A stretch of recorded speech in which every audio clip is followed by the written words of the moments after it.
Estamos aqui para dar voz ao povo, em defesa dos cidadãos, pela dignidade humana. Todos temos deveres, mas também todos temos direitos. Será que existe justiça? Isto é o povo a falar.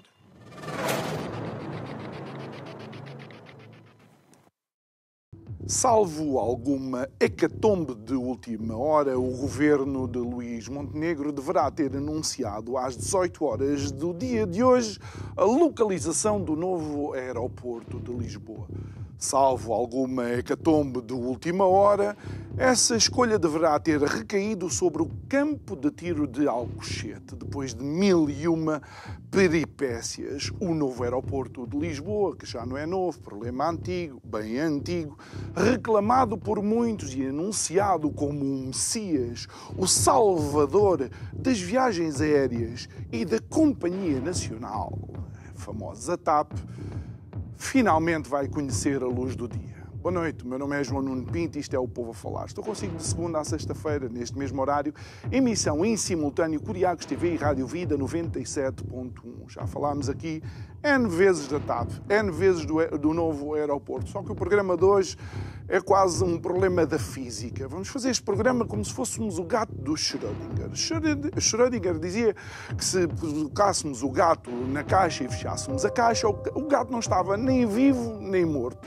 À hora que estamos a gravar, o aeroporto não existe e existe. De maneira que tem que nos dar aqui um bocadinho de espaço. Mas voltemos às questões do aeroporto. É que quando olhamos para os resultados da TAP, quando olhamos para a viabilidade do modelo de negócio da TAP, quando olhamos para uma mudança de paradigma na aviação comercial nos próximos 30 a 50 anos, se tanto, temos que realmente questionar se valerá a pena um investimento num novo aeroporto desta dimensão.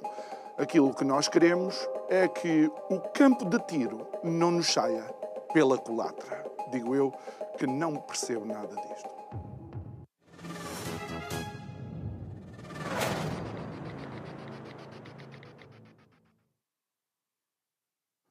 De volta ao nosso estúdio, neste programa você tem toda a vantagem, ou seja, você sabe realmente qual foi a escolha. O nosso convidado de hoje, Pedro Castro, CEO da Sky Expert, consultoria de aviação, turismo e aeroportos. Boa noite, Pedro. Obrigado por estares aqui. À hora que estamos a gravar, de facto, não sabemos qual é a decisão, mas tudo aponta para que tenha sido o campo de tiro de Alcochete. Eu vou começar pelo fim.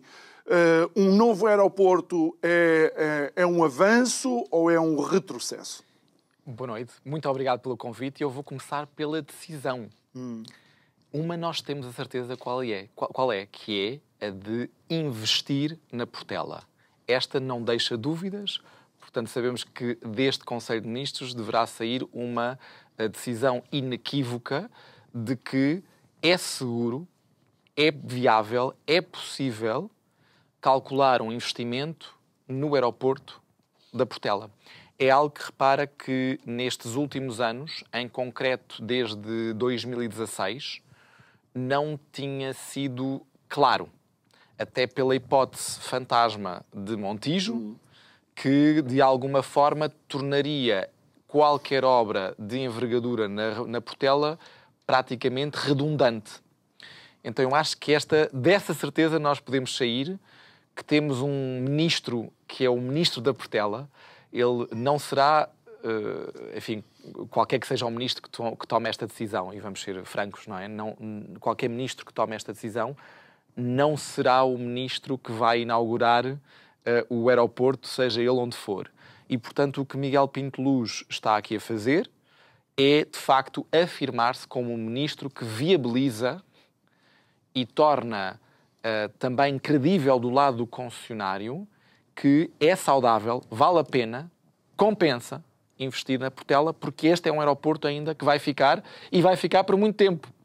Não é? Nós estamos aqui a falar, eventualmente, num aeroporto de Alcochete que comece, talvez, Sim. bem fraquinho, bem dimensionado à sua insignificância. Os aeroportos não são recebidos por Ubers, não é?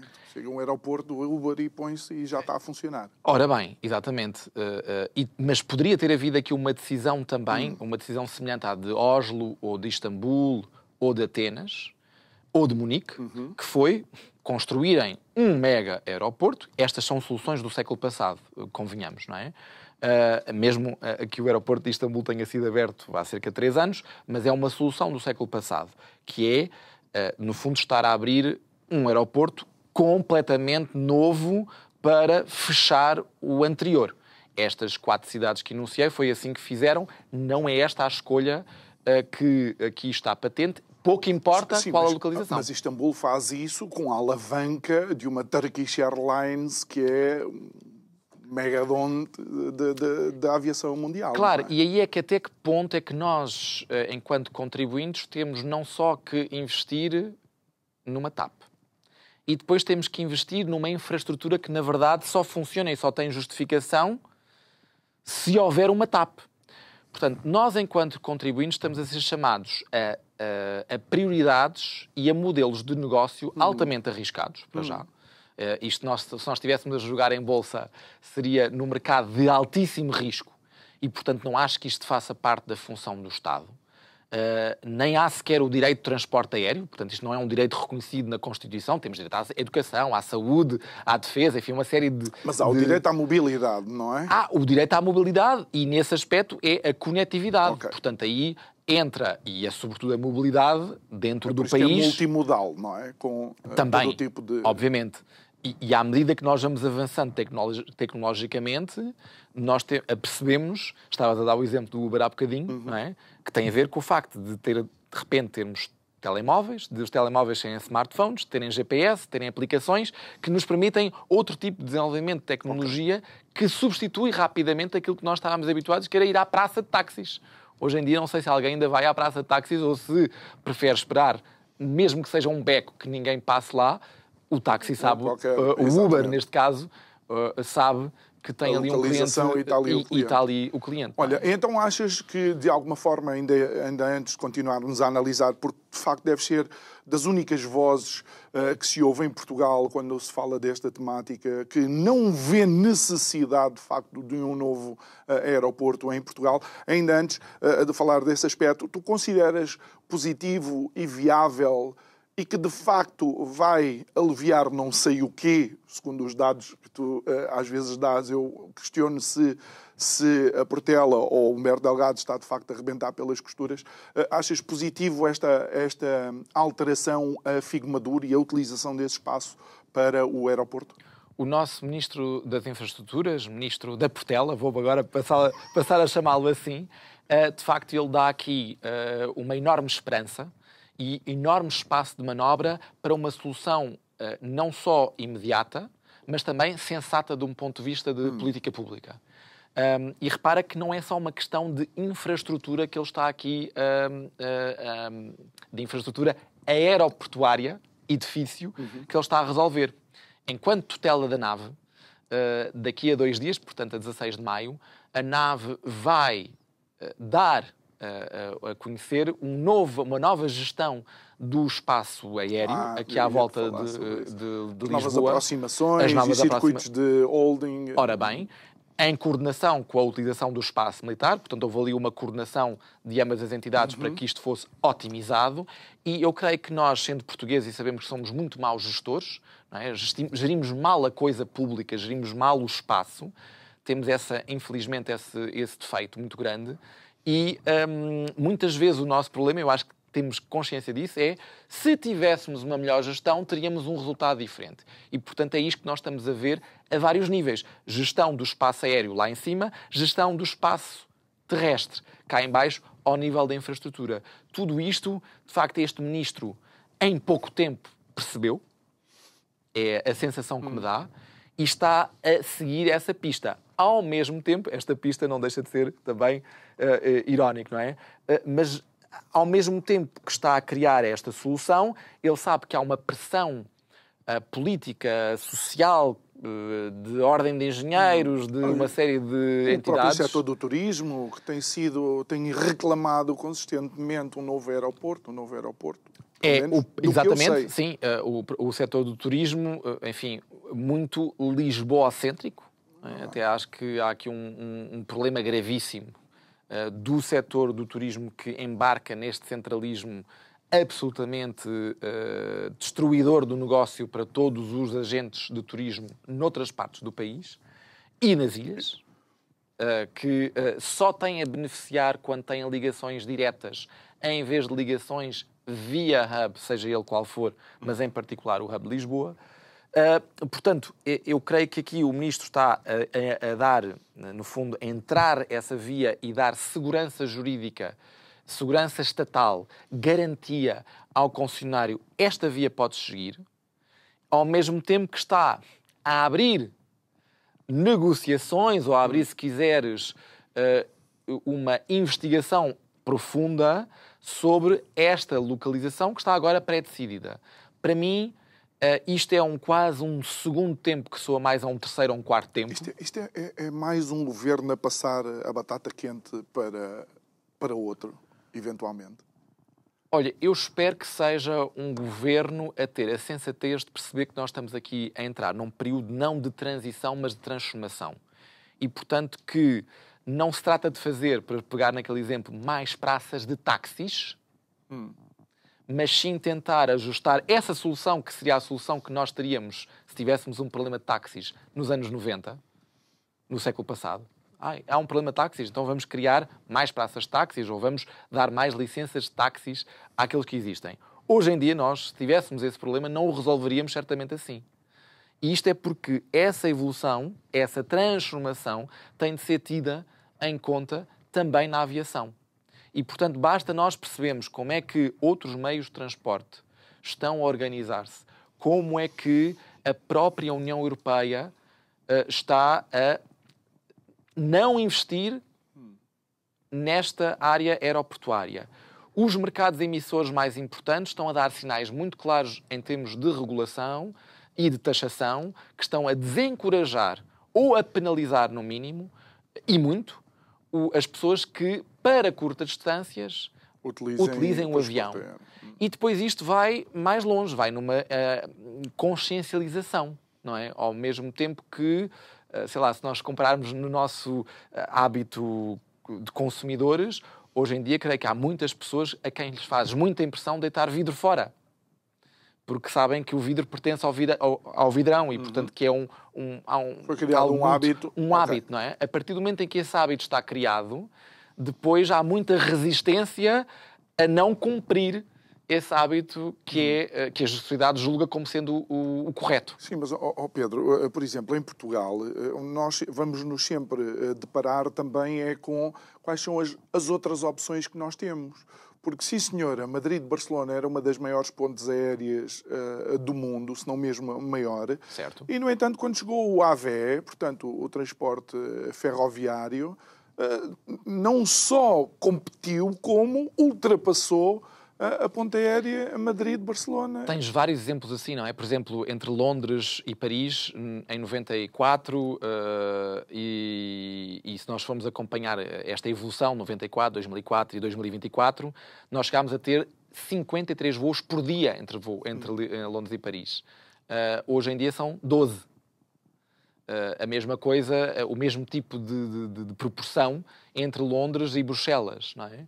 E isto não houve aqui nenhuma regulação a dizer que é proibido viajar de avião entre Londres e Paris. Simplesmente as pessoas perceberam que é muito mais prático, muito mais conveniente, para além de ser financeiramente, muitas vezes, pode ser mais caro ou mais barato, consoante as épocas e consoante o momento em que a pessoa compra o bilhete, mas a verdade é que houve uma redução natural do consumidor do consumo do avião nessa rota, que deu imenso jeito, repara, ao aeroporto de Londres Heathrow, que é o aeroporto mais congestionado do mundo, de repente ter aqueles slots que estavam a ser utilizados historicamente e que eram necessários para voar para Paris, de repente ficaram libertos para fazer outras viagens muito mais importantes ao dia de hoje. Hoje em dia, existem ligações. Londres, San António, Londres, Tampa... Não, eu estou a falar até de cidades pequenas nos Estados Unidos que antigamente, nos anos 80, 90, nem sequer imaginavas. Não é? Porque a evolução tem sido essa. As pessoas querem voar, se possível, diretamente para as aldeias onde vão fazer as suas férias, onde fazer os seus negócios, de onde são. Nós já vamos falar um bocadinho dessa transformação que tu mencionaste e que pode ser possível até a curto prazo no transporte aéreo, mas uma das coisas que eu me recordo foi nós termos conversado aqui da CTI, não é?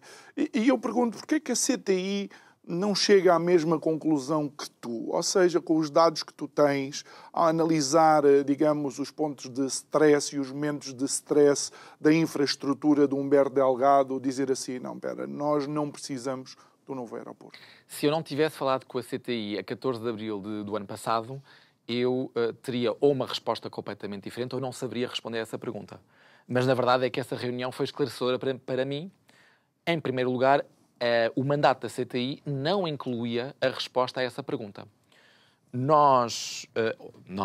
Enfim, o Conselho de Ministros deu à CTI um mandato muito limitado e muito específico, que é resolver a capacidade aérea na região de Lisboa. Não é questionar como é que nós vamos resolver o problema, se assim o entendermos, da capacidade aérea. Não é questionar se hoje em dia resolvemos esse problema através de mais aeroportos ou através de uma distribuição diferente, seja intermodular de meio de transporte, seja através de vários aeroportos, no fundo de uma rede aeroportuária nacional. Não era essa a missão da CTI. E também não era a missão da CTI dizer, bom, se nós construímos um mega aeroporto em Lisboa, haverá esta consequência, que é, por exemplo, secares tudo o que esteja, enfim, sobretudo Portugal continental, secares as ligações devido à existência desse mega aeroporto. Portanto, nem foi chamada, por exemplo, a dizer quais é que serão os efeitos negativos, que também existem, de ter, de repente, na região de Lisboa, 80% ou 70% da capacidade aérea nacional e de acrescentar tantos mais, a entrada de tantos mais turistas nesta região, que nós sabemos que depois não dispersam. O custo e o trabalho que se tem que ter para dispersar essa gente, para além de não ter resultados práticos garantidos, é titânico. Portanto, todas estas perguntas não cabiam no mandato da CTI. E as pessoas da CTI, enfim, eu se fosse académico, naquela situação tinha recusado, porque achava que estava a fazer justamente um trabalho de manipulação da ciência e da academia ao serviço político e partidário.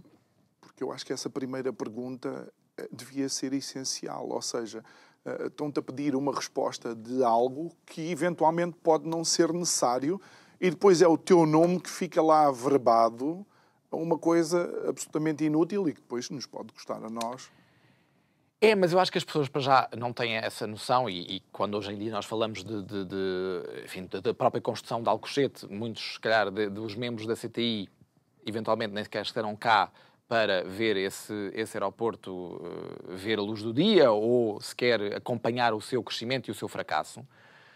Não há essa responsabilização e também, eu diria, que eles não queriam, de facto, responder a essa pergunta, porque isto é importante as pessoas lá em casa terem noção de que a resposta a essa pergunta, como é que resolvemos este problema, nos anos 70 resolvemos de uma maneira, nos anos 80 de uma outra, nos anos 90 de uma outra, 2000 de outra forma, e hoje a resposta a essa pergunta, com todas as condicionantes que conhecemos, seja do sobreturismo, ou seja, do excesso de turismo, seja da agenda climática, seja da própria evolução tecnológica, daquilo que vai ser e que imaginamos ser o transporte no futuro, não é, das pessoas, tudo isto faz com que eu próprio tivesse uma resposta nos anos 90 que é diferente da que eu tenho hoje. mesmo sendo nos anos 90 uma criança, era fanático pela aviação e pelos aeroportos. Olha, e por causa desse teu fanatismo e algum também do gosto que eu tenho, quando vemos empresários como o Jeff Bezos e o Elon Musk nos investimentos que fazem, digamos, estratosféricos, a recuperarem os foguetes, ou seja, toda a propulsão é recuperada para depois fazer novos voos. O que é que pode tardar para, eventualmente, no transporte aéreo de passageiros, uma coisa dessas acontecer? Olha, antes, se calhar, de passarmos para o estratosférico, eu diria, e isto pensei justamente quando houve a invasão dos drones pelo Irão a Israel, e em todo aquele percurso que aqueles drones fizeram carregados de bombas, não é? E fez-me lembrar como é que a aviação de passageiro, de carga e de correio, que foi sobretudo isso ao início, há 100 anos, portanto, que veio justamente daí. Da Primeira Guerra Mundial, nós tínhamos aqueles aviões, aquelas cascas de nozes cheias de bombas. Ou então as primeiras até era quem ia atrás que levava a bomba e largava na tentativa de acertar. Exatamente, mas isto de facto era um peso que estava e que tinha que ser calculado no avião. Quando veio a paz, eles disseram, espera lá, portanto, temos aqui o avião, já não precisamos da bomba, o que é que podemos fazer com este peso extra ou esta disponibilidade extra que temos aqui? E então começaram os primeiros serviços aéreos de correio, sobretudo, e levando um passageiro ou dois, que era aquilo que, no fundo, dava para levar. Até porque eram aviões de caixa aberta, não é? Exatamente. Apanhar com a chuva, com o vento, com a tempestade de areia, com o que fosse. Então, eu acho que isto é... quando eu vi esta situação do Irão e de Israel, eu pensei automaticamente que nós estávamos a entrar, de facto, numa nova era para a aviação, que é, de repente, um dia vamos olhar para estes drones, vamos perceber que eles têm ali um peso que já não é necessário, ou que pode ser utilizado de outra forma, e vamos entrar numa outra forma de locomoção aérea. Nós já vimos algumas demonstrações com milhares de drones ao mesmo tempo a fazerem coreografias perfeitamente... Verdade. E isso dá que pensar. E porque estamos a falar dessa transformação, recordo que ainda há pouco tempo o CEO da Ryanair, o O'Leary, falou na possibilidade de retirar casas de banho dos aviões da Ryanair e colocar em certos voos as pessoas em pé. Eu acho que a parte da casas de banho era o dia das mentiras. Isso as pessoas fiquem tranquilas que vai continuar. E também já houve a ideia de pôr uma moeda de €1 para entrar na casa de banho. Não, isso de facto continua a ser um mínimo, não é? A questão dos lugares em pé, de facto, isto não deveria chocar ninguém.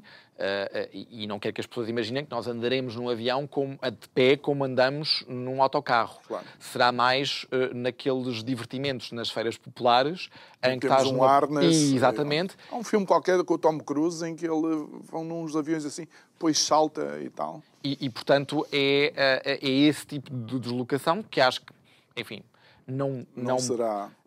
Haverá uma compensação, porque serão lugares vendidos a um preço diferente. E, portanto, haverá pessoas disponíveis a fazê-lo e outras que continuarão a querer sentar-se. Também há várias empresas que já estudaram uma forma diferente de coordenar os assentos dentro de um avião, com a mesma cabine fazer 2 níveis de lugares. Portanto, com o mesmo avião, tu, no fundo, transportares quase o dobro do número de passageiros, todos eles sentados, mas com uma disposição diferente. Então, há, de facto, aqui várias ideias, mas isto continuamos naquela mesma ideia, termos o avião, com aquele formato cilíndrico e aquelas asas, e, portanto, nada aí de grande transformação, de grande diferença. Já se for com drones. Já se for com um drone, e isto é algo que está, enfim, que vai começar com os chamados táxis aéreos, e nós temos claramente a noção de que isso já existe em algumas cidades como São Paulo ou Nova Iorque, através dos helicópteros, mas é só uma questão de democratizar isso e transformar isso em algo um pouco mais amplo para a população. E aí também é aquela noção de que esse tipo de transporte não utiliza o aeroporto tradicional, utiliza os heliportos, que chamam-se assim, ou os tetos de edifícios mais altos, portanto é outro tipo de infraestrutura que é pedido. Isto significa que a construção deste aeroporto, caso de facto avance, eu quase que nos sentimos como os últimos baleeiros que foram caçar as baleias porque a gordura da baleia servia para a eletricidade ou iluminar as cidades. Olha que exemplo fantástico. E se calhar puxando aqui um pouco para a parte do transporte, eu diria que é como alguém que vai construir um terceiro Titanic palaciano, sabendo que o transporte de passageiros, digamos, regulares, que não seja num cruzeiro de lazer entre a Europa e Nova Iorque, ficou totalmente dominado, ou entre a Europa e Estados Unidos, ficou totalmente dominado pelo avião. Portanto, mais ninguém hoje em dia vai dizer, olha, tenho uma reunião em Nova Iorque, pronto, vou apanhar o paquete e daí uma semana chego aí. Não é? Portanto, quem na altura tivesse investido numa frota de paquetes para transporte regular e comercial de passageiros, sim, pois rapidamente Pedro, estava... E continuamos a falar do aeroporto, continuamos a falar do setor da aviação e do transporte aéreo, porque já ouvi alguns experts quase a reclamar a volta, não digo do Concorde, mas de um avião que faça, por exemplo, Londres-Nova Iorque, nos tempos que o Concorde fazia. Há quem já queira aviões hipersónicos, não sei. Sim, haja quem pague, não é? Quem paga a tecnologia, o investimento, quem pague depois o avião e quem paga esses bilhetes de avião, não é? Eu acho que hoje em dia, de facto, quer esses aviões hipersónicos que já tivemos, quer o avião de 1000 lugares, que eu chamo aquele avião típico do hub, que é o A380, que deixou de ser produzido. Exatamente. E que está em declínio, portanto existe apenas uma companhia que o opera de forma rentável, pela escala que introduziu, que é a Emirates. De facto, através da multiplicação daquele tipo de aviões e fazê-lo de forma rentável, permitiu gerir aquela frota de forma plausível financeiramente. De resto, todas aquelas companhias que tinham 5, 6, até 10 daqueles aviões se estão a desfazer deles, porque de facto não há forma como rentabilizar. Aquele tipo de avião não me parece que haja aqui grande potencial, nem que a direção seja essa. Claro, todos gostaríamos de chegar à Austrália, sobretudo, eu digo à Austrália porque é de facto um dos voos mais longos, não é? 7 horas para Nova Iorque, acho que as pessoas ainda aguentam as 25 horas para a Austrália, que de facto pesam. Mas mesmo assim, até nessas rotas, o que nós estamos a ver em termos de evolução de tecnologia é aviões que permitam fazer, e o sonho é Sydney, Londres, sem escalas. Neste momento ainda estamos em Perth, Londres. Portanto, Perth na costa oriental da Austrália, sim. Aquela que está mais próxima, no fundo, da Europa, se assim quiseres.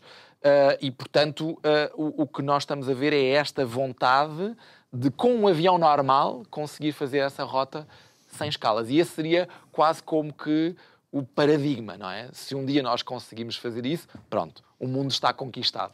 Bem, Pedro, voltemos aqui ao nosso quintal. Tu crees que um governo como este, e agora é uma análise também política, um governo como este, minoritário, não é? Tem a legitimidade que tem, é legítimo, como é óbvio, não estamos a falar de um governo que não foi eleito, mas tomar uma decisão dessas... É plausível? Faz sentido? Como é que tu entendes politicamente esta decisão? Bem, esta decisão parece-me que seria uma grande cambalhota, não é que nós já não tivéssemos visto Pedro Nuno Santos a fazê-las em triplo salto até. Mas, exato.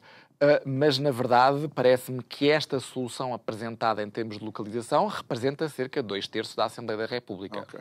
Se não mais. Não é? Portanto, não creio que o governo tenha aqui entrado em alguma decisão que crie a possibilidade de inquietações ao nível da oposição e da Assembleia da República. Mas, claro, eu já vi políticos a venderem-se por menos. Sim. Portanto... Olha, Pedro... Há questões relacionadas com o campo de tiro de Alcochete que leigos analisam e pensam que são favoráveis a essa escolha, nomeadamente o facto de pertencer à Força Aérea, portanto é uma área que a negociação com o detentor seria fácil, é o facto de ser algo de raiz e, aparentemente, não apresentar problemas com a flora, fauna e demais, como apresentava o Montijo. Mas tu dizes que não é bem assim. Não, para já tem a maior ou das maiores reservas de água na Península Ibérica, não é? E tendo em conta que a água, aparentemente, é um bem escasso, eu digo aparentemente de forma irónica, como é óbvio, é um bem escasso, e sobretudo nesta zona em que nós estamos aqui a pensar construir o aeroporto, e sabendo as consequências de poluição dos solos devido à atividade aeroportuária, que é inegável, portanto estes estudos sim já estão repetidamente feitos, não deixa de ser chocante que esta opção seja sequer considerada. Numa perspectiva pura de política pública, para além daquela menção que fiz há pouco, que é, parece-me que os contribuintes estão a ser chamados para algo que, no fundo, é para suportar um modelo de negócio arriscado na aviação, que é o modelo de negócio do hub, e para o qual nem sequer temos indicação que Lisboa tenha cartas para dar, pela falta da companhia aérea que o faça. Para além disso, aquilo que... E penso que esta senhora deveria ser mesmo muito mais ouvida. Olha, até fica aqui uma sugestão de convite. Nazaré de Costa Cabral. Dos Conselhos de Finanças Públicas. De facto, é alguém que fala pouco, mas quando fala, diz... maravilhas. Eu acho que ela pode ficar calada durante um ano, porque aquilo que ela diz vale por todo esse período. E relativamente à questão do aeroporto, o que o Conselho Superior das Finanças Públicas faz, e Nazaré de Costa Cabral, é, no fundo, enquadrar todos estes investimentos no Orçamento do Estado. E explicar que não há dinheiro para fazer TGV, pontes, aeroportos, salários dos PSPs, GNRs, mais professores, mais a função pública. Tudo isto somado, e depois ainda contabiliza os próprios compromissos internacionais ao nível da defesa e da segurança. Também faz uma apreciação do que é que pode ser a evolução macroeconómica, macropolítica, e diz, nós temos de ter margem, não é? E, portanto, tudo isto ao mesmo tempo para já não dá. E se acontecer alguma coisa, então aí não dá mesmo. E eu acho que o problema às vezes que nós fazemos, e até alguém tão setorial como eu sou da aviação, trabalho na aviação e nos aeroportos, e, portanto, é fácil escorregar numa apreciação muito gavetista, muito setorial. Corporativa. Exatamente. Mas depois nós precisamos de escutar estas pessoas que têm uma visão quase espacial, não é? Olham para isto lá de cima. Analisam a big picture. Exatamente. E dizem, é um bocadinho como lá em casa, nós temos um orçamento familiar e se for tudo espatifado num Rolls Royce, depois já não há para o resto, não é? Até podia, enfim, teoricamente até podemos ter lá o dinheiro para comprar um Rolls Royce, mas depois ficamos descalços, se calhar não compensa. Portanto, eu acho que é nesta perspectiva de política pública que falta muito nós apreciarmos esta situação, para além depois de todos os detalhes técnicos que possam vir a seguir e que são obviamente relevantes. E, portanto, eu aqui, para responder à tua pergunta, acho que convém mesmo nós escutarmos mais este Conselho Superior de Finanças Públicas, que é um órgão bastante neutro, muito objetivo e muito bem liderado. Muito bem. Pedro, algo que eu mencionei na fase inicial foi estarmos constantemente a averbar os resultados da TAP ao aeroporto, ou que o aeroporto vai ser, de facto, o messias da TAP e das viagens aéreas em Portugal, e com isso também do turismo.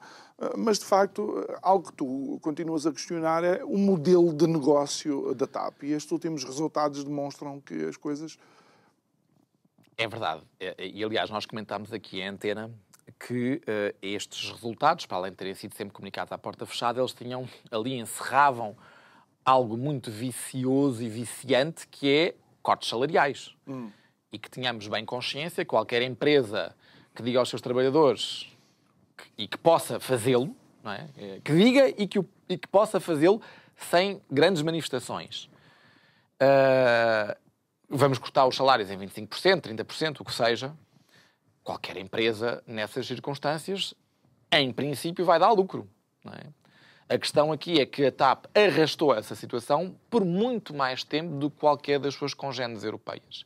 E, de facto, a partir do momento em que repôs a situação natural, que muitas delas já o fizeram há quase 2 anos... É verdade.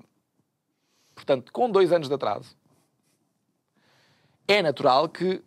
Começa a mostrar os resultados de sempre. Os verdadeiros.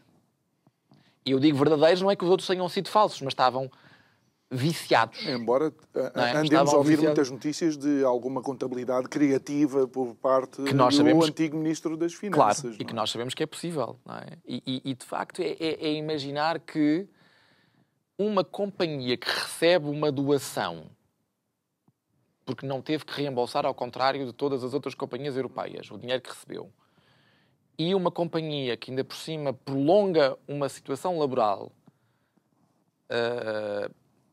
absolutamente hedionda, como é que ela não poderia dar lucro, Quer não é? dizer, é com o nosso dinheiro e ainda por cima não trata bem os seus próprios trabalhadores. E é uma desigualdade, não é? Qualquer empresa privada teria todos os sindicatos, todos os governantes, em particular os de esquerda, Em cima... em cima e todos os dias a falar nisto. Mas criou-se aqui uma noção de que, não, os empregados da TAP, de qualquer forma, ganham muito e não fazem nada. Bom, se esse é o problema, então fecha-se a TAP e cria-se outra empresa. Epá, tu não me digas coisas dessas que o meu coração não aguenta com notícias tão boas. É muito... E não tem nada contra os... Eu acredito que a maioria dos trabalhadores da TAP são excelentes profissionais. Não, mas é essa a questão. É que nós não podemos fazer este tipo de julgamento em praça pública, que Claro. depois até nem corresponde à verdade. Claro. Não é? Eu não sei se os trabalhadores da TAP já não têm a noção de eles trabalharem pouco e receberem muito. Se calhar, para a realidade portuguesa, pode causar inveja a algumas pessoas. Eventualmente. Mas quem conhece o setor aéreo, também estamos a falar de trabalho de grande responsabilidade. Como é óbvio, não é? Depois, Se quando- calhar algumas É. pessoas não sabem que um controlador de tráfego aéreo ganha mais do que um piloto. Por exemplo, não é? Na verdade, nós estamos aqui justamente a fazer este tipo de julgamento e por isso é que isto não causa tanta impressão. E há esta permissividade. Mas, na verdade, se esse é o problema deles ganharem muito e, enfim, de estar desproporcional, não é cortando e chegando a este tipo de acordos, é pela própria... Isto não se deveria fazer. Uma empresa privada não pode, não consegue, não faz isto. Não é? Ou se faz isto, está muito limitado no Tem que tempo negociar e com- com objeto de muita negociação. Portanto, aqui parece-me que o próprio Estado está a dar um exemplo terrível do Estado empregador. Já é mau gestor, já sabemos. Já é mau acionista. Já é mau a fazer concursos públicos. Já é mau numa série de coisas. Mas agora, para além disso, ainda é mau empregador. Já sabemos. Com os enfermeiros, com os professores. Já sabemos que ele, de facto, não tem um bom currículo. Track record. Esse, Olha, exatamente. Pedro, então qual seria o modelo de negócio da TAP?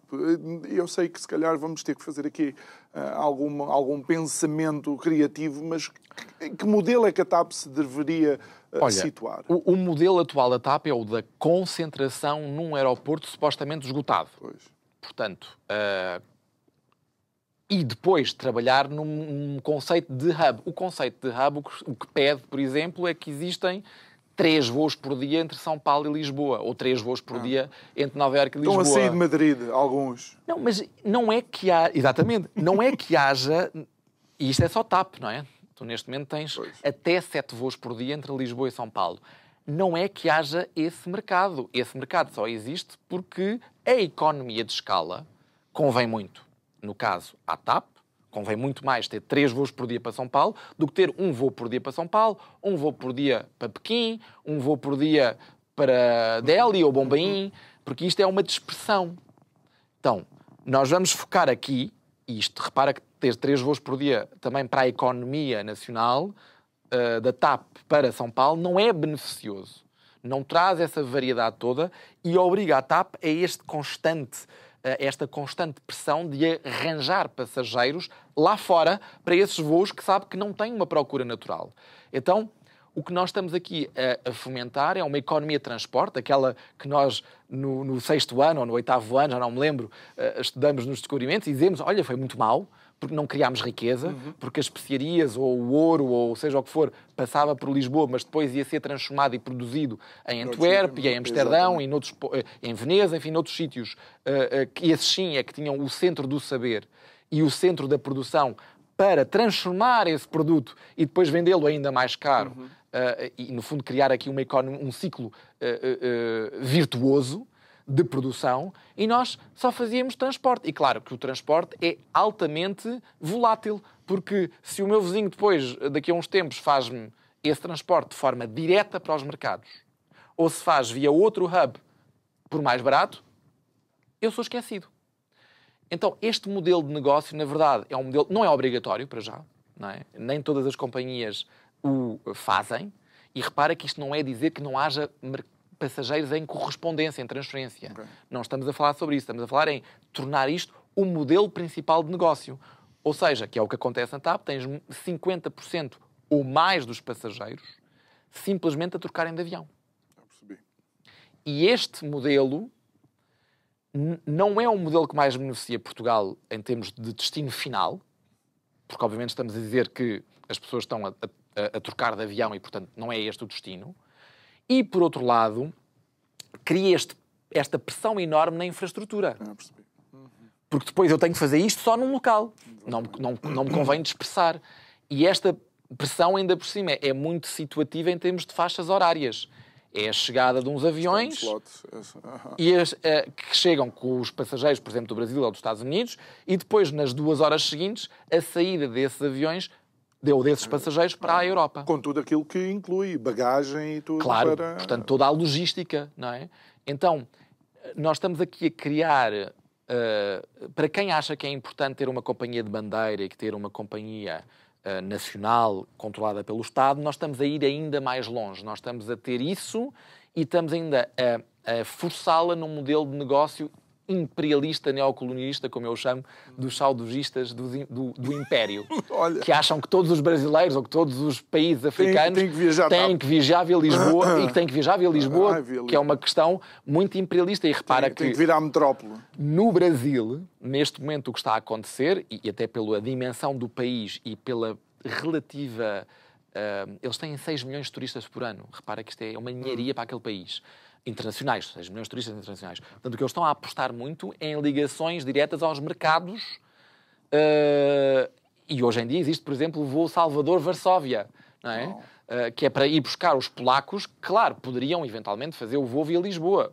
É sempre uma opção. Mas eles sabem, brasileiros, que se querem investir no mercado polaco, se querem ter, de facto, polacos a visitarem a Baía, a escolherem a Baía como destino... Não os podem fazer passar por Lisboa. Não. Porque entra em competição em algum momento. É porque depois, o problema é que o polaco que está na Polónia vê, não, mas eu tenho voos para Punta Cana, para Cancún, que são destinos relativamente parecidos, e, portanto, eu vou naqueles voos que me são promovidos e que são voos confortáveis diretos. Portanto, é esta competitividade de destinos que te leva a ir buscar os turistas, se esse for, no fundo, o target, não é? De ir buscar os turistas diretamente à fonte. Muito bem. Pedro, entretanto, também, e porque tu és alguém que dá muita atenção às ilhas, houve um concurso da Azores Airline que caiu. Podes-nos explicar o que é que aconteceu? Olha, mais uma aviação, não é? Portanto, eu nem sei como é que alguém de fora, se alguém me pedir, e às vezes pedem, para eu descrever como é que isto funciona cá dentro, eu só dou esse exemplo agora, mas também dei o exemplo do concurso para a avaliação estratégica ambiental do aeroporto, que também foi mandado abaixo e que foi substituído pela Comissão Técnica Dependente. Como sabes, não consigo sair, o independente não consegue. Não sai, trava. E a questão da Azores Airlines é a mesma, no fundo é um governo, o mesmo governo, não houve aqui uma mudança sequer de governo, que... por uma justificação que eu nem sei se é legal, e ela vai ser desafiada, enfim, nos termos nós temos esta justiça administrativa em Portugal daqui a 20 anos, saberemos. E ainda assim Alcochete não estará construído, se calhar. Não estará construído. E repara, é isso mesmo, é que nós estamos a investir nos sítios errados e dar uma impressão que somos a última Coca-Cola do deserto e que podemos fazer e desfazer concursos, seja da TAP, promover a privatização, depois a nacionalização. Tínhamos de ser muito mais pragmáticos e muito mais eficientes, não é? E muito mais coerentes e consistentes, não é? Esta falta de coerência e de consistência e a cada momento um governante, inclusive o próprio governante que lançou o concurso, poder desfazê-lo, com um argumento absolutamente, circunstancial e, diria até, subjetivo, é uma falta de credibilidade de Portugal nesta área. Podes dizer-nos em que é que se baseava o concurso e o que é que o valor da Açores Airlines agora é muito maior. O que? O valor? Sim. Mas porque há mais ilhas nos Açores, é isso? Tiveram menos prejuízo. Mas na aviação pode ser já no próximo trimestre, pode voltar ao normal. Não, e repare, eu disse que tiveram menos prejuízo. Não menos prejuízo. Não disse que tiveram mais lucro. Nem menos lucro. Não é? Tiveram menos...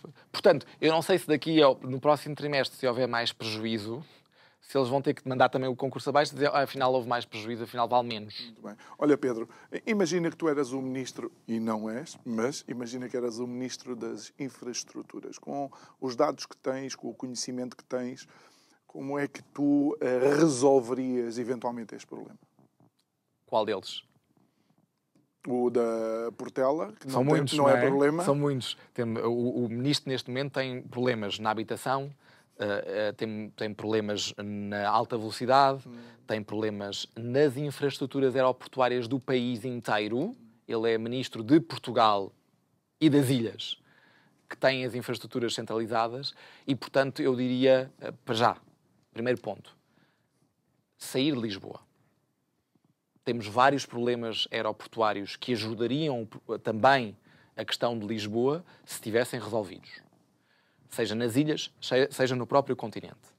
Em segundo lugar, infelizmente, não é em segundo lugar, temos um problema da habitação nos grandes centros urbanos, Lisboa e Porto em particular, mas também no Algarve, que estão inclusivamente, e em particular no Algarve, a levar que as pessoas, de forma desesperada, votem em partidos de protesto, simplesmente porque as suas legítimas e dignas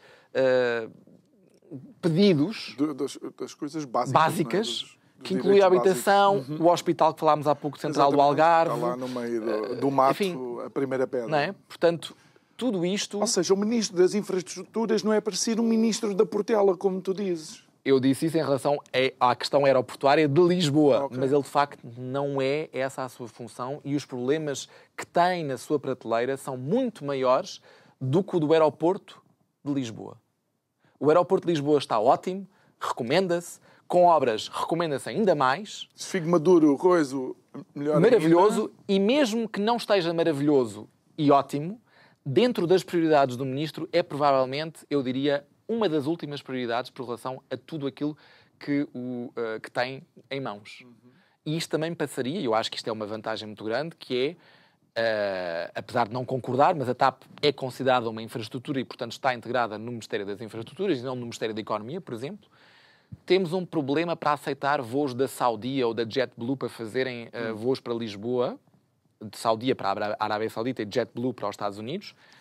Meus amigos, a TAP ocupa neste momento 14 slots de voos para Lisboa, entre Lisboa, Porto e Lisboa, Faro. De certeza que há de haver ali algum que podemos entregar enquanto governo. Isto podes fazer porque és dono da companhia. Se a TAP fosse privada, não poderias fazê-lo.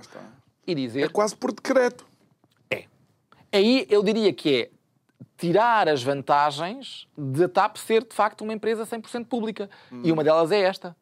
É pensar não só na TAP como companhia isolada, mas pensar na TAP enquanto um denominador comum muito grande no aeroporto de Lisboa, porque ocupa 50% do espaço daquele aeroporto. Muito bem.